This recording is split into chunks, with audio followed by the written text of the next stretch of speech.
சீமான் இருக்காருல்ல, அவர் வந்து அன்னைக்கு வந்து விக்கிரவாண்டி மாநாட்டுக்கு முன்னாடி என் தம்பியை நான் தான் வர சொன்னேன், என் தம்பிக்கு வந்து நான் ஆதரவு தெரிவிப்பேங்கிறாரு. நாங்க உங்களை ஆதரவு கேட்டோமா? உங்களை அண்ணனா பஸ் நாங்க ஏத்துக்கிட்டோமா?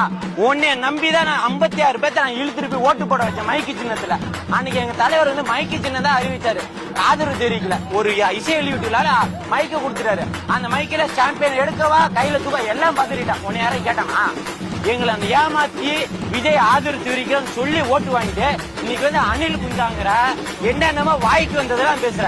நேற்று வந்து ஒரு எம்ஜிஆர் எவ்வளவு பெரிய தலைவர், அண்டா எவ்வளவு பெரிய தலைவர், 2 சனியனை சேர்ந்து ஒரு சனியனாகி சனிக்கிழமை வர்றான். அதெல்லாம் ஒரு அரசியல் தலைவரா?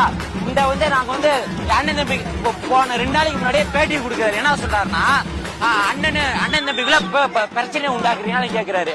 அப்ப என்ன சொல்றாரு, நாங்க வந்து தம்பியை எதிர்க்கல, கொள்கையை திருத்த சொல்கிறேன். அப்படியே நீ கட்சி ஆரம்பிச்சா, விஜய் எதிர்க்கவா நீ கட்சி ஆரம்பிச்சா, வேணா நீ நாம் தமிழர் கட்சியை கலைச்சிட்டு